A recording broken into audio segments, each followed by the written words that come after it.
अस्सलाम वालेकुम जी आयनू जी।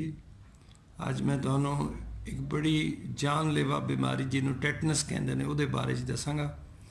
ਮੇਨ ਜਿਹੜਾ ਇਸ ਦਾ ਮਕਸਦ ਹੈ ਵੀਡੀਓ ਦਾ ਉਹ ਤੁਹਾਨੂੰ ਉਸ ਤੋਂ ਜਾਨ ਬਚਾਉਣਾ ਬਜ਼ਰੀਆ ਵੈਕਸੀਨ ਉਸ ਦੇ ਬਾਰੇ ਦੱਸਾਂਗਾ। ਸਿਰਫ ਇਹੀ ਤਫਸੀਲ ਦੱਸਾਂਗਾ ਕਿ ਟੈਟਨਸ ਕੀ ਬਿਮਾਰੀ ਹੈ ਜੀ। ਟੈਟਨਸ ਤੁਸੀਂ ਸਾਰਿਆਂ ਸੁਣਿਆ ਉਸੀ ਇੱਕ ऐसी बीमारी है जिहड़ी जख्म लगने तो बाद जख्म के जरिए चोट एक्सीडेंट या टहन नाल या रगड़ रगड़ने नाल जिसम के जरिए जरासीम दाखिल होंदा जी। ये बैक्टीरिया है, बैक्टीरिया जरासीम है तो जिस वेले जिसम में दाखिल होंदा जी उस तो 3 तो 21 दिन बाद इहदी अलामतां ज़ाहिर होंदियां। 3 तो लैके 21 दिन तक तो इस मूँह के पट्ठे गर्दन के पट्ठे अकड़ जाते हैं, ਸਾਹ ਦੇ ਪੱਠੇ ਅਕੜ ਜਾਂਦੇ ਹਨ ਤੇ ਇਲਾਜ ਨਾ ਹੋਏ ਤੇ ਇਸ ਨਾਲ ਮੌਤ ਵਾਕਿਆ ਹੋ ਸਕਦੀ ਹੈ। ਇਸ ਦਾ ਬਚਾਓ ਬਹੁਤ ਆਸਾਨ ਹੈ ਜੀ, ਬਿਲਕੁਲ ਆਸਾਨ ਹੈ ਵੈਕਸੀਨ ਦੇ ਜ਼ਰੀਏ। ਉਹਨਾਂ ਹੀ ਦੇ ਬਾਰੇ 'ਚ ਅੱਜ ਮੈਂ ਇਹ ਵੀਡੀਓ ਬਣਾਈ ਹੈ। ਟੈਟਨਸ ਵੈਕਸੀਨ ਜਿਹੜੀ ਇੱਕ ਕਹਿਲਾਉਂਦੀ ਹੈ TT ਇੰਜੈਕਸ਼ਨ ਯਾਨੀ ਟੈਟਨਸ ਟੌਕਸਾਈਡ ਇੰਜੈਕਸ਼ਨ ਤੇ ਦੂਸਰਾ ਕਹਿਲਾਉਂਦਾ ਹੈ ATS ਯਾਨੀ ਐਂਟੀ ਟੈਟਨਸ ਸੀਰਮ ਇੰਜੈਕਸ਼ਨ। ਇਹ ਦੋਵੇਂ ਇੰਜੈਕਸ਼ਨ ਨੇ। ਕਿਹੜਾ ਕਦੋਂ ਲੱਗਦਾ ਹੈ ਇਹ ਮੈਂ ਤੁਹਾਨੂੰ ਅੱਜ ਇਸ ਵੀਡੀਓ 'ਚ ਦੱਸਾਂਗਾ ਅੱਗੇ ਚੱਲ ਕੇ। ਡਾਕਟਰ ਮਨਜ਼ੂਰ ਭੱਟ ਐਮਰਜੈਂਸੀ ਸਟਾਫ ਨਾਲ ਜਿਨ੍ਹਾਂ ਨੂੰ ਉਹਨਾਂ ਨੇ ਟ੍ਰੇਨਿੰਗ ਦਿੱਤੀ, ਐਮਰਜੈਂਸੀ ਟ੍ਰੇਨਿੰਗ ਦਿੰਦੇ ਹੋਇਆਂ ਪਾਕਿਸਤਾਨੀ ਐਮਰਜੈਂਸੀ ਸਟਾਫ 1122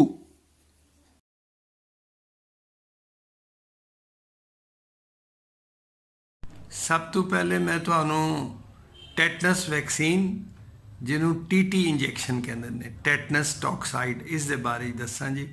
ਇੱਕ ਜ਼ਮਾਨਾ ਸੀ ਕਿ ਜਿਹੜੀ ਖਵਾਤੀਨ ਨੇ ਔਰਤਾਂ ਨੇ ਡਿਲੀਵਰੀ ਦੇ ਦੌਰਾਨ ਉਹਨਾਂ ਦੀ ਬੇਸ਼ੁਮਾਰ ਮੌਤ ਵਾਕਿਆ ਹੁੰਦੀ ਸੀ ਔਰ ਨੌਜ਼ਾਇਦਾ ਬੱਚੇ ਜਿਹੜੇ ਨਵੇਂ ਪੈਦਾ ਹੋਣੇ ਵਾਲੇ ਬੱਚੇ ਸਨ ਉਹ ਵੀ ਅਕਸਰ ਮਰ ਜਾਂਦੇ ਸਨ। ਇਹਨਾਂ ਦੋਵਾਂ ਦੀ ਵਜ੍ਹਾ ਟੈਟਨਸ ਸੀ। ਟੈਟਨਸ ਡਿਲੀਵਰੀ ਦੇ ਦੌਰਾਨ ਦਾਈਆਂ ਡਾਕਟਰ ਇਹਨਾਂ ਦੀ ਅਗਰ ਸਟਰਲਾਈਜੇਸ਼ਨ ਕੰਪਲੀਟ ਨਹੀਂ ਹੁੰਦੀ ਸੀ ਤੇ ਔਰਤ ਨੂੰ ਲੱਗ ਜਾਂਦਾ ਸੀ ਔਰ ਬੱਚੇ ਨੂੰ ਵੀ ਔਜ਼ਾਰਾਂ ਦੇ ਜ਼ਰੀਏ ਉਹਨਾਂ ਦੇ ਗੰਦੇ ਹੱਥਾਂ ਦੇ ਜ਼ਰੀਏ। ਤੇ ਜਦੋਂ ਦੀ ਟੈਟਨਸ ਵੈਕਸੀਨ ਦਰਿਆਫਤ ਹੋਈ ਹੈ ਜੀ ਜਿਹਨੂੰ ਕਹਿੰਦੇ ਨੇ TT ਜਾਂ ਟੈਟਨਸ ਟੌਕਸਾਈਡ ਤੇ ਇਹ ਅਮਵਾਤ ਤਕਰੀਬਨ ਨਾ ਹੋਣ ਦੇ ਬਰਾਬਰ ਹੋ ਗਏ ਨੇ।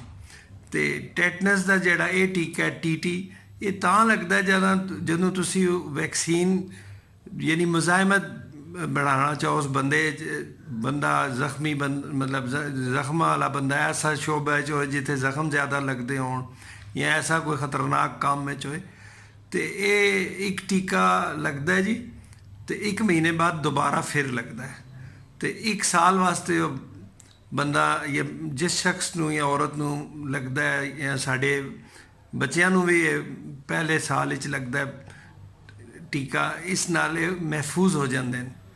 तो ये एक टीका लगता है 30 दिन बाद दोबारा लगता है तो इसका असर तकरीबन 2 ਤੋਂ 4 हफ्ते आ जाता है। तो तकरीबन जी हामला औरतां ने उन्होंने असी 7वें ਤੇ 8वें महीने 2 टीके लाने वो भी ये टैटनस टॉक्साइड ही होंदा है ताकि औरत की हिफाजत रहे और पैदा होने वाले बच्चे की भी हिफाजत रहे। तो ये बगैर टैसट किए लाया जा सकता है, कोई मुश्किल नहीं जी। टीका लग सकता है, एक टीका लो अगले महीने फिर लो 30 दिन बाद तो इंशाअल्लाह इसकी इम्यूनिटी ये जी कुवत मुदाफ़ियत है यानी बीमारी इस बीमारी तो बचने की ताकत वो तकरीबन 1 महीना चलती है। फिर दसना जी ये महफूज है, कोई इसका खतरा नहीं और इन्हों लाने वास्ते टेस्ट करने की ज़रूरत नहीं होंगी।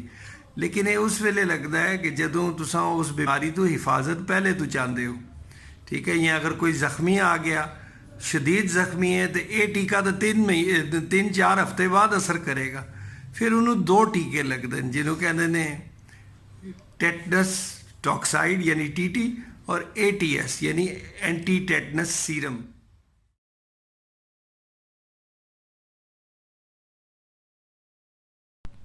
ATS या एंटी टैटनस सीरम ये वैक्सीन नहीं है जी, ये टैटनस का इलाज भी है। तो उन्होंने मरीज़ों वास्ते ये TT नाल लगता है TT इंजैक्शन नाल जिन्होंने बहुत ज़्यादा चोट आ जाए या ऐसे इलाके जिथे टैटनस का असर पाया जाता उन्होंने तो उधार की मुदाफ़ियत है। उधार की मुदाफ़ियत तो मुराद ये अपने जिसम में नहीं बनती, ये मुख्तलिफ जानवरों ਟੀਕੇ ਲਾ ਕੇ ਉਹਨਾਂ ਦੇ ਅੰਦਰ ਮੁਜ਼ਾਹਿਮਤ ਬਣਾਈ ਜਾਂਦੀ ਹੈ ਤੇ ਉਹ ਜਿਸ ਬੰਦੇ ਨੂੰ ਚਾਹੀਦੀ ਹੋਏ ਤਾਂ ਇਸ ਟੀਕੇ ਦੇ ਜ਼ਰੀਏ ਉਹਨੂੰ ਉਧਾਰ ਦੀ ਮੁਜ਼ਾਹਿਮਤ ਦੇ ਦਿੰਦੇ ਨੇ ਤਾਂ ਕਿ ਫੌਰੀ ਮੁਜ਼ਾਹਿਮਤ ਉਸ 'ਚ ਆ ਜਾਏ। ਇਹਦਾ ਖਤਰਾ ਵੀ ਹੋ ਸਕਦਾ ਹੈ ਜੀ, ਕਿਉਂਕਿ ਇਹ ਰਿਐਕਸ਼ਨ ਕਰ ਸਕਦਾ ਹੈ। ਜਾਨਵਰਾਂ ਦੇ ਅੰਦਰ ਬਣਿਆ ਹੁੰਦਾ ਹੈ, ਐਂਟੀਬਾਡੀਜ਼ ਹੁੰਦੀਆਂ ਤੇ ਨੁਕਸਾਨ ਦੇ ਸਕਦੀਆਂ ਤੇ ਇਹ ਕਿਸੇ ਸੂਰਤ ਵਿੱਚ ਬਗੈਰ ਟੈਸਟ ਦੇ ਟੀਕਾ ਨਹੀਂ ਲੱਗ ਸਕਦਾ। ਜਦੋਂ ਇਹ ਟੀਕਾ ਜ਼ਰੂਰੀ ਹੋਏ ਤੇ ਉੱਥੋਂ ਲਵਾਉਣਾ ਚਾਹੀਦਾ ਹੈ ਜਿੱਥੇ ਰਿਐਕਸ਼ਨ ਅਗਰ ਖੁਦਾ ਨਾ ਖਾਸਤਾ ਟੀਕੇ ਦਾ ਹੋਏ ਤੇ ਉੱਥੇ ਇਲਾਜ ਮੌਜੂਦ ਹੋਏ। ਤੇ ਖੁਦ ਘਰ 'ਚ ਨਹੀਂ ਲਾਉਣਾ ਚਾਹੀਦਾ, ਨਾ ਛੋਟੇ ਮਹੱਲੇ ਗਲੀਆਂ ਦੇ ਕਲੀਨਿਕਸ ਲਵਾਉਣਾ ਚਾਹੀਦਾ ਹੈ ਇਸ ਨੂੰ। ਇਹ ਪ੍ਰੋਪਰ ਉੱਥੋਂ ਹੀ ਲੱਗ ਸਕਦਾ ਜਿੱਥੇ ਪ੍ਰੋਪਰ ਰਿਐਕਸ਼ਨ ਹੋ ਜਾਏ ਤੇ ਇਲਾਜ ਮੌਜੂਦ ਹੋਏ। ਠੀਕ ਹੈ ਜੀ। ਤੇ ਇਹ 2 ਟੈਟਨਸ ਦੇ ਟੀਕੇ ਤੁਹਾਨੂੰ ਦੱਸਿਆ। ਜਿਹੜਾ ATS ਹੈ ਇਲਾਜ ਵੀ ਹੈ, ਠੀਕ ਹੈ, ਲੇਕਿਨ ਇਹਦੀ ਸਭ ਤੋਂ ਮੁਸ਼ਕਿਲ ਗੱਲ ਹੈ ਕਿ ਰਿਐਕਸ਼ਨ ਕਰ ਸਕਦਾ। ਤੇ ਜਦੋਂ ਡਾਕਟਰ ਤੁਹਾਨੂੰ ਕਹੇ ਇਹ ਲਾਜ਼ਮੀ ਹੈ ਤੇ ਬਿਹਤਰ ਹੈ ਕਿਸੇ ਹਸਪਤਾਲ ਜਾਂ ਐਸੀ ਜਗ੍ਹਾ ਜਾਓ ਜਿੱਥੇ ਇਸ ਟੀਕੇ ਦੇ ਲਾਉਣੇ ਦਾ ਸਹੀ ਬੰਦੋਬਸਤ ਹੋਏ। ਤੇ ਹਰ ਜਗ੍ਹਾ ਨਹੀਂ ਲੱਗ ਸਕਦਾ। ਰੱਬ ਰਾਖਾ ਜੀ।